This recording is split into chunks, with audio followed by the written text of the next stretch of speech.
فاسعوا إلى ذكر الله وذروا البيع ذلكم خير لكم إن كنتم تعلمون. أعوذ بالله من الشيطان الرجيم. بسم الله الرحمن الرحيم. الحمد لله والصلاة والسلام على رسول الله وعلى آله وصحبه أجمعين. Ассаляму алейкум ва рахматуллахи ва баракатуху. Мир вам, милость Аллаха и его благословение. Просим Аллаха, чтобы Аллах простил нам наши грехи, прегрешения, очистил наши сердца, воспитал нас исламом, Кораном, иманом. Амин. И мы с вами, альхамдулилля, продолжаем изучение фикха. Изучаем большой раздел, называется «Коллективный намаз». И сегодня мы с вами поговорим про пятничную молитву, пятничный намаз. Салятуль джумуа называется. То есть молитва пятницы, либо еще иногда переводят как сбор, потому что в пятницу мусульмане направляются в мечети совершить пятничный намаз. И получается, они там собираются, и получается некий такой сбор. Аллах в Коране говорит, вот аят, который мы с вами слушали только что: «Аста'идну билля, я айюхаллазина аману, идha нудия лиссалати мин яумил джум'ати, фас'ау иля зикриллахи ва заруль бай'а». Вот те, которые уверовали, если призывается, если дается призыв, призывается, имеется в виду азан, на намаз в пятницу, в пятничный день, фас'ау, спешите к поминанию Аллаха. Кстати говоря, ученые комментируют, что в данном случае под поминанием Аллаха имеется в виду не намаз, а имеется в виду худба. Пятничная худба, пятничная проповедь. «Вазаруль бай'а», и оставьте торговлю. Таким образом, ссылаясь на этот аят, ученые сказали о том, что джумуа, то есть пятничная молитва, является индивидуальной обязанностью на мукалляфин, то есть на человека, который в здравом уме, который является мусульманином, который достиг совершеннолетия. Помимо этого, если мы с вами, допустим, сравним намаз, то есть намаз является обязанностью человека, который достиг половой зрелости, который не одержим, то есть в своем уме, человек, который является мусульманином. Здесь же получается, что еще несколько условий для того, чтобы пятничный намаз, пятничная молитва стала обязательной. Помимо этих упомянутых причин, еще что упоминается, точнее условия, не причин, а условия, упоминается эддукур, то есть это касается только мужчин. То есть женщины, для них джумуа не является фардом. Также является условием обязательства намаза на человека, обязательство, которое возлагается на человека, это здоровье. И также нахождение на месте постоянного пребывания. И здесь получается, из этого можно делать несколько выводов. Первый момент, значит, джумуа не возлагается на людей, на детей, которые не достигли половой зрелости, имеется в виду на детей. Почему? Потому что на них еще не возлагается обязательства. Но они также могут спокойно посещать. Даже хорошо, что если они будут посещать, это приучается к порядку, это приучается к этому намазу. Это первое. Второе, также не является обязанностью, то есть коллективная молитва не является обязательной, пятничная молитва не является обязательной для женщин. Почему? Потому что для них нет повеления посещать коллективные и в том числе джума намазы. Третье, не является обязанностью для людей, которые болеют. И болезнь такова, что они не могут посетить джумуа. Также не является обязанностью для людей, которые, для слепых. Но хотя в некоторых книгах подчеркивается, если есть человек, который может слепого проводить на джумуа, в этом случае становится обязанностью. Также не является обязанностью для, скажем так, глубокого старца, который не в состоянии пойти сам по себе. То есть человек глубокий старец, он пожилой, он уже обессилел, и он не в состоянии пойти на джума. Дальше. И четвертый момент, который вытекает из сказанного, то, что совершение пятничного намаза не является обязанностью для путника. Для путника. Почему? Потому что путник обычно у него время ограничено, и у него много разных дел, по которым он приехал в тот или иной город. Но если он в состоянии пойти посетить, это хорошо. То есть это не обязательно, но если он пойдет, это хорошо. Пусть Аллах от него примет. Значит, дальше. Джум'a, пятничная молитва, является фардом, фардуль вакты, как подчеркивается, является фардом в строго определенное время. То есть это время зухр намаза, время обеденного намаза пятничного дня. Пятничного дня. Но джума намаз является более важным, чем обеденный намаз. Потому что относительно пятничного намаза, пятничной молитвы приходит, скажем так, устрашение тому человеку, в адрес того человека, который беспричинно пропускает джум'a. Что касается зухра, то таких устрашений, таких угроз нет. Это раз. И получается, человек, который не посещает джум'a, он за это заслуживает порицания, строгого порицания. И человек, который совершает джум'a, человек, который посещает джум'a, соответственно, он заслуживает, иншаллах, вознаграждение. Пусть Аллах примет от всех нас и вознаградит по своей милости. Амин.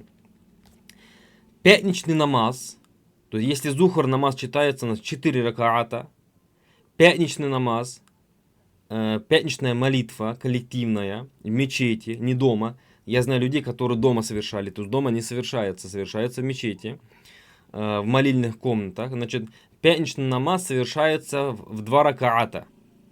Фард пятничного намаза совершается в 2 ракаата и читается вслух. Имам читает вслух. У нас обеденный намаз читается 4 ракаата, и имам читает шепотом, то есть про себя, не вслух, а джума читается в 2 ракаата и вслух. Дальше и также является сунной совершить 4 ракаата до фарда и 4 ракаата после фарда. То есть это желательно, это является сунной, это лучше сделать. Если человек в состоянии сделать больше, пожалуйста, пусть больше сделает. Дальше. Если кто-либо выполнил джума намаз, то есть ходил на джума намаз, совершил джума намаз, он тем самым что сделал? Исполнил обеденный намаз этого дня. То есть ему, помимо джума намаза, не надо что делать? Не надо заново читать обеденный намаз. Почему? Потому что джума намаз, получается, замещает собой и обеденный намаз. А если кто-то, допустим, пропустил джума намаз, не успел, пропустил, без причины, что он делает? Вместо джума намаза он совершает зухр намаз, обеденный намаз. 4 ракаата. Далее поговорим про условия действительности пятничного намаза. Первое. Необходимо, чтобы этот пятничный намаз сопровождался, то есть до намаза сопровождался хутбой. Хутба это что? Это проповедь. То есть смысл, в том числе пятничного намаза, заключается не только в том, что мусульмане собираются, но еще в том, что имам, муфти, кады, судья что делает? Он выступает перед людьми, он ведет проповедь, он чему-то их призывает, обучает и так далее. Поэтому что?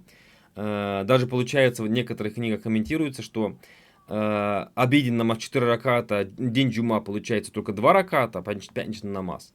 Для чего? Дабы, чтобы вместо этого была хутба. Была проповедь. Поэтому до совершения фарда пятничного намаза читается проповедь имамом, муфтием, судьей. Если же проповеди не было, тогда этот намаз не будет действительным. Если проповеди не было, тогда этот намаз не будет действительным. Допустим, к примеру, что получилось? Допустим, люди собрались в мечеть в пятницу, и имам плохо себя чувствует, и сказали, давай 2 раката совершим и по домам.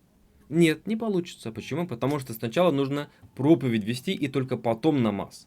Во-первых, порядок, вот это соблюдается, это условие, и как бы само наличие чего? Само наличие этой проповеди. Поэтому, если проповеди не было, или, допустим, была проповедь после намаза, в этом случае что? В этом случае этот намаз, как пятничный намаз, недействителен. недействителен. Дальше. Второе условие. Необходимо, чтобы этот намаз был такой общий. То есть, чтобы любой желающий мог прийти в это место и совершить там пятничный намаз, пятничную молитву. Третье условие.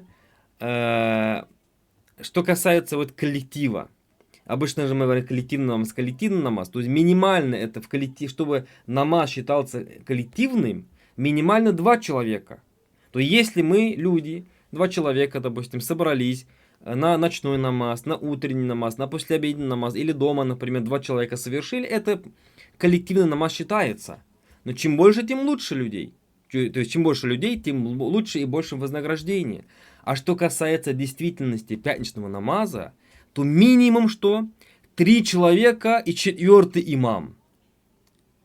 То есть, согласно мнению ученых ханафитов, 3 человека, 4-й имам, и чтобы эти 3 человека были половозрелыми, то есть взрослыми людьми. И 4-й имам, и тем самым этот намаз будет действителен как пятничный намаз, как пятничная молитва. Ученые шафиты в этом случае высказали более строгое мнение. Они сказали, 40 человек должен присутствовать на пятничной намазе. Дальше. 4-е условие. Чтобы пятничный намаз, пятничная молитва была совершала именно во время зухр намаза, во время обеденного намаза. Если, допустим, получилось так, что время обеденного намаза уже ушло по причине, без причины, в данном случае без разницы, уже джума намаз уже не совершается. А что делается? Совершается обеденный намаз в 4 ракаата. Это вот условия действительности пятничного намаза. Далее есть несколько аспектов, особенностей джума намаза. Первое, значит, мы с вами сказали о том, что люди, которые болеют, люди, которые слепые, также здесь подчеркивается еще медбрат, который вынужден постоянно находиться рядом с больным, на них джума не возлагается. Но что касается, допустим, медбрата, то я думаю, что он может договориться со своим коллегой, чтобы чередоваться, по крайней мере. Чтобы каждый джума не пропускать, а каким-то образом выстроить свой график таким образом недельный, что на этой неделе он, на следующей неделе другой, и тем самым что делает? Тем самым он будет хотя бы через раз посещать пятничную проповедь. То есть здесь что имеется в виду?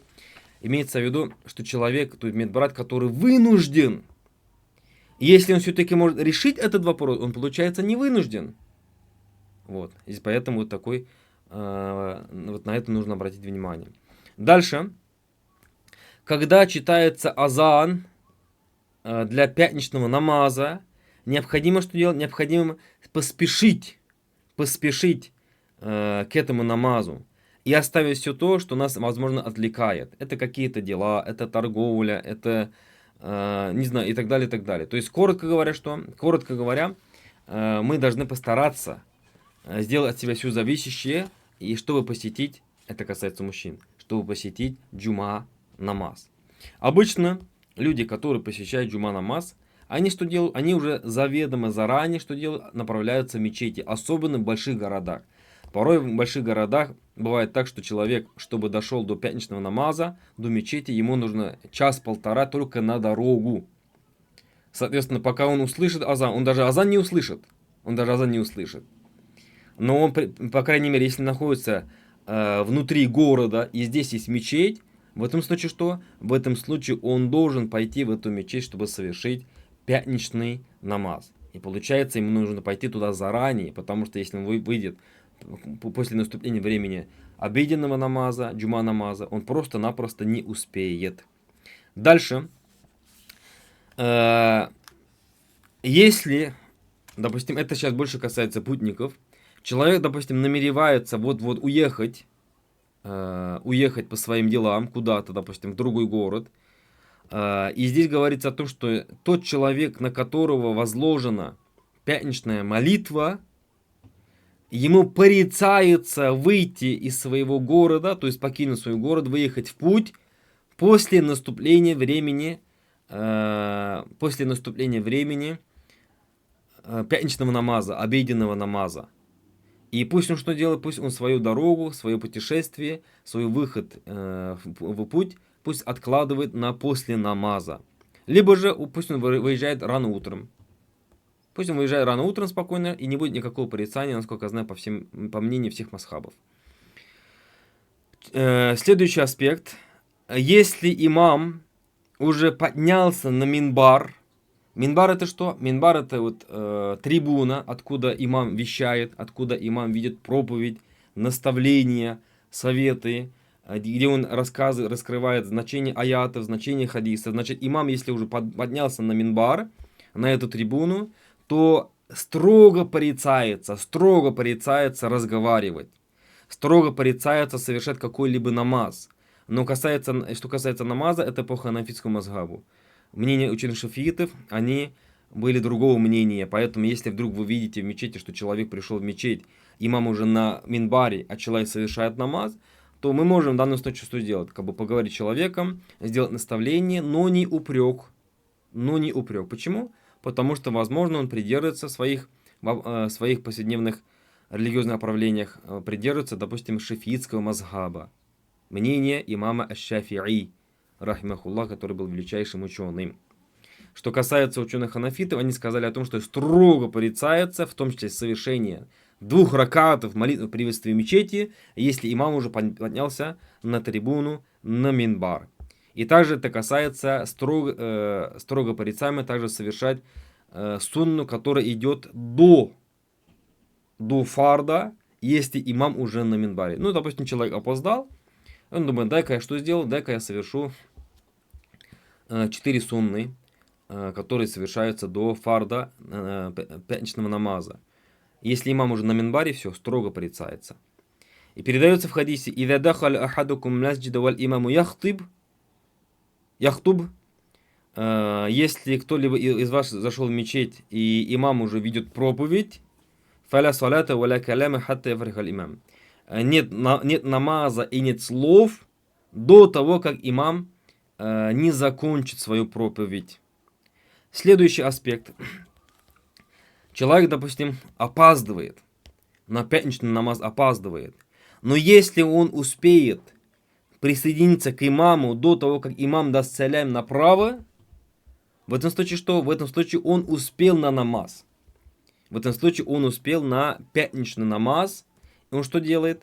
Он завершает 2 раката, которые он пропустил. И это, иншаллах, будет чем? Это, иншаллах, будет его пятничным намазом. Повторюсь, до того, как имам даст салям направо. Вот таким вот образом. То есть ему после этого уже зухр намаз совершать не нужно. Дальше.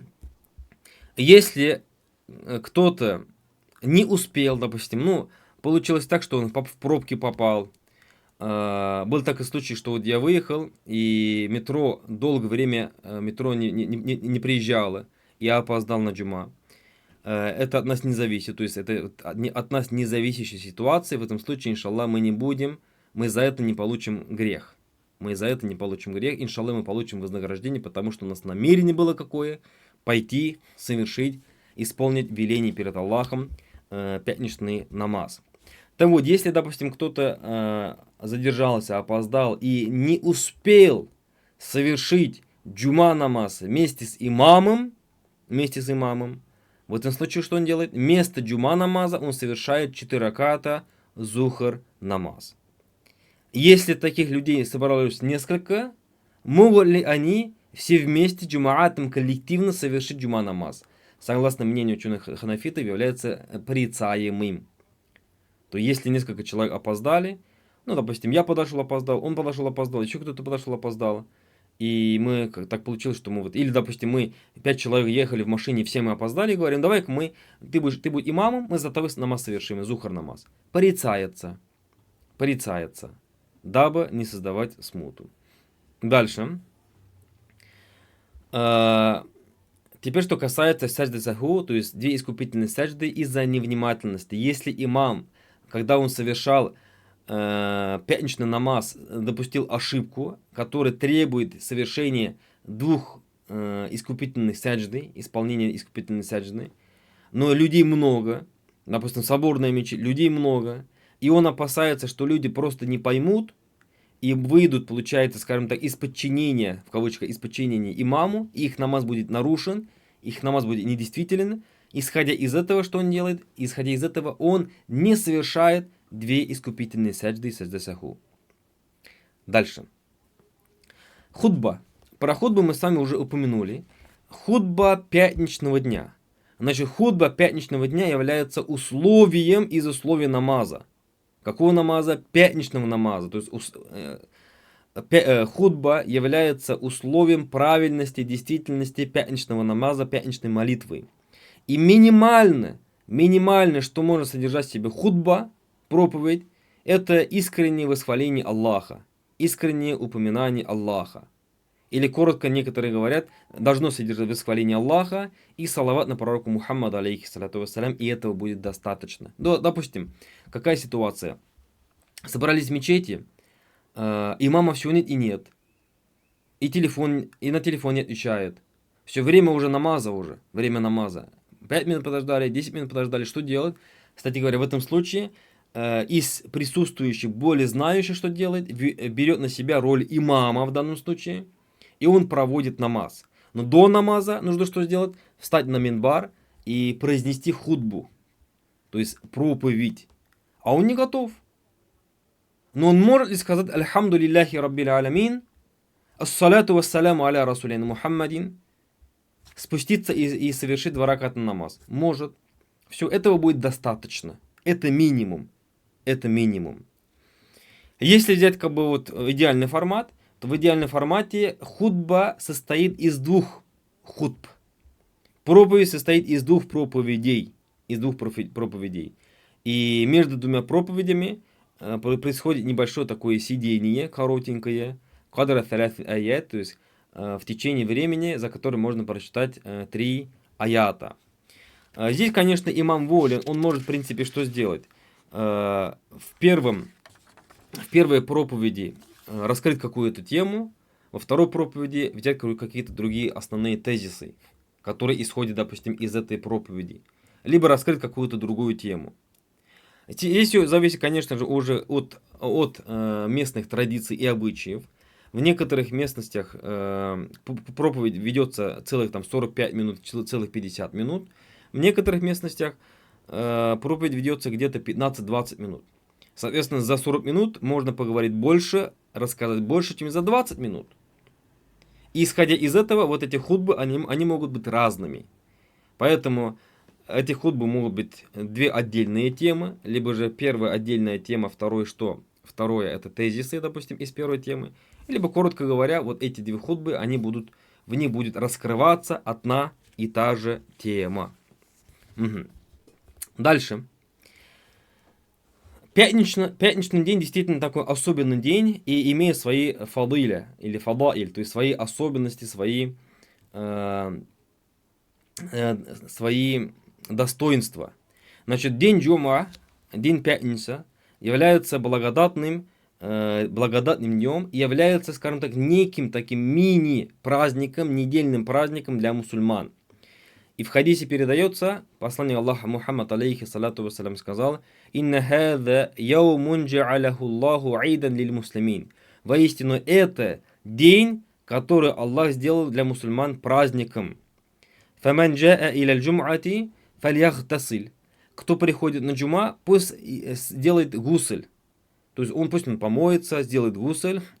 Если же у него имеется благовония, пусть он использует эти благовония. И также, ва алейкум бисувяк, также он пусть почистит свою ротовую полость сиваком, либо зубной щеткой и так далее. Но про зубную щетку, про сивак нам, в принципе, уже, наверное, напоминать нет смысла, потому что, альхамдулилля, на сегодняшний день люди, по крайней мере, 2 раза в день чистят свои зубы. Да?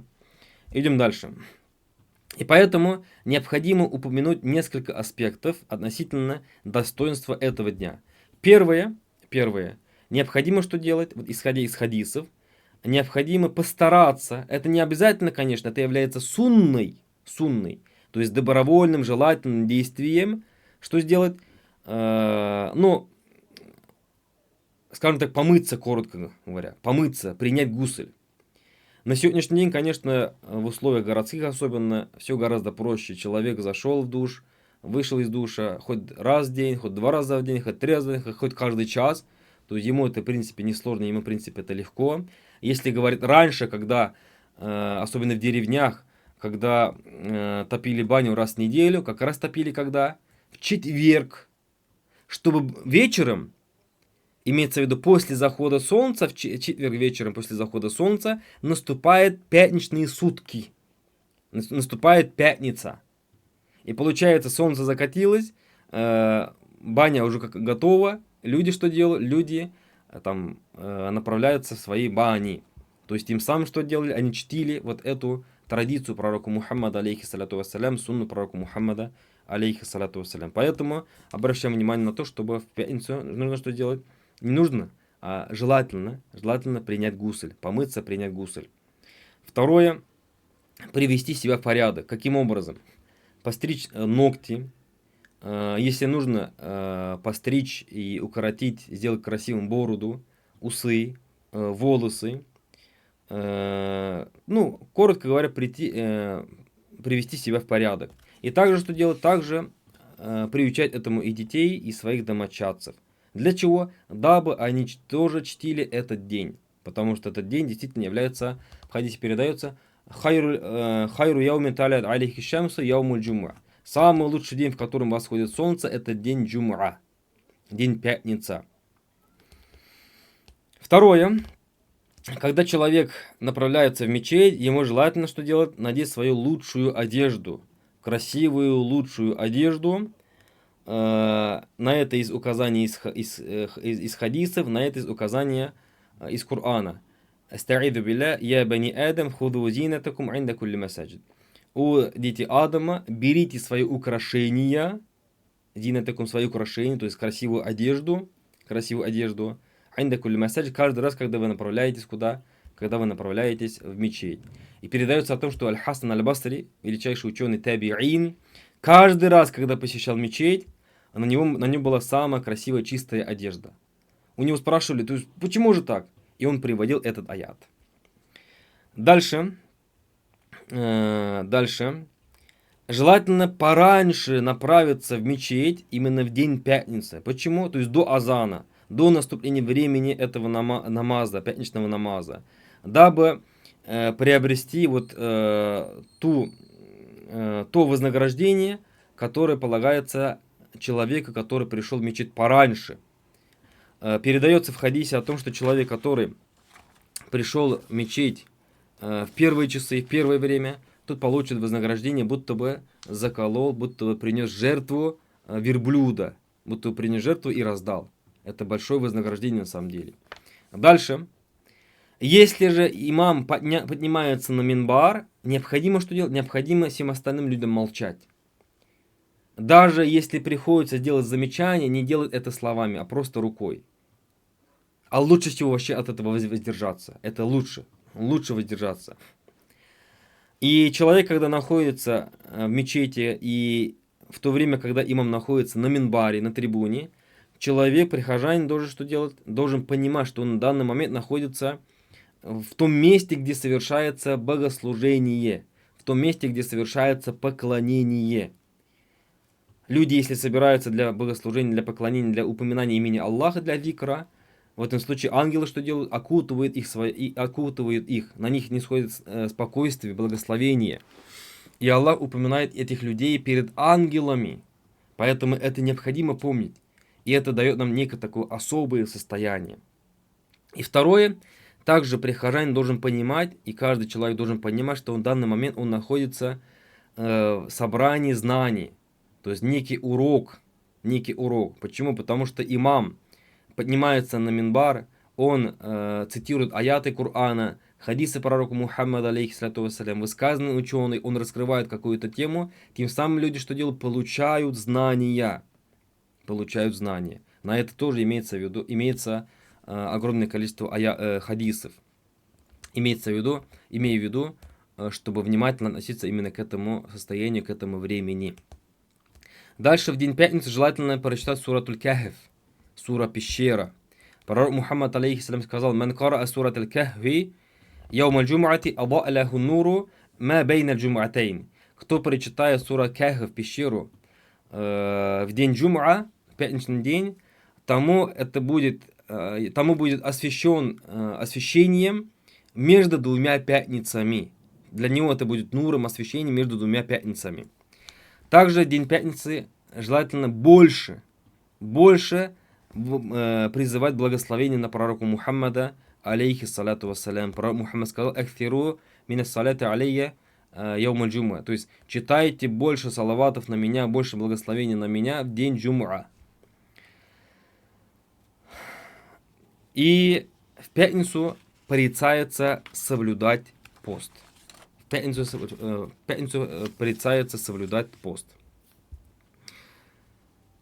Здесь еще остается несколько аспектов, несколько моментов. Все эти моменты касаются хадисов, которые приводятся, хадисы, в которых подчеркивается достоинство пятничного дня, достоинство пятничного намаза. Но давайте мы с вами договоримся так, что эти хадисы вы дома сами поищите и найдете. Приведу один хадис. Передается, вот мы уже начали с вами этот хадис.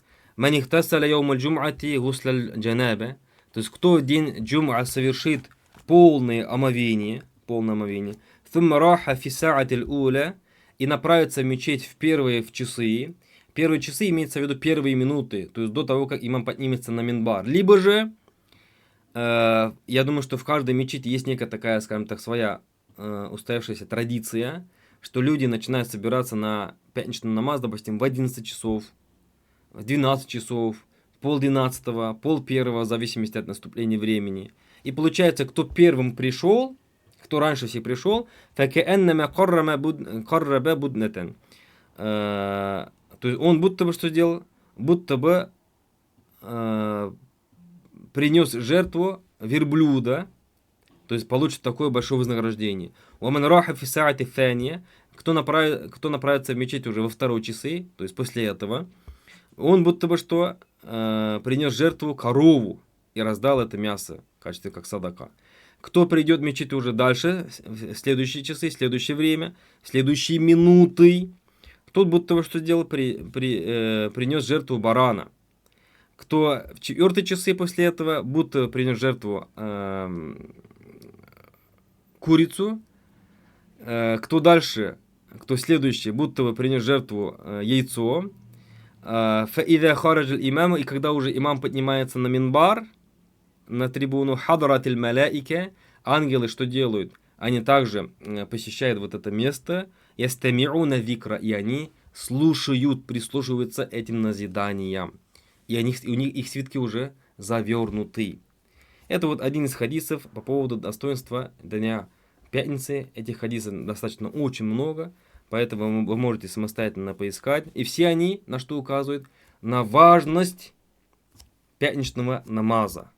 Все они указывают на важность пятничного намаза, чтобы человек все-таки нашел время, приобщился к этому пятничному намазу. И пусть Аллах всех нас простит, помилует и направит нас к тому, что Он любит и чем Он доволен. Амин. Джазакум Аллах хайран за внимание. Субханак ва хамдик. Ашхаду ан ла илляха илля анта, астагфирука ва атубу илейк. Ассаламу алейкум ва рахматуллахи ва баракатуху.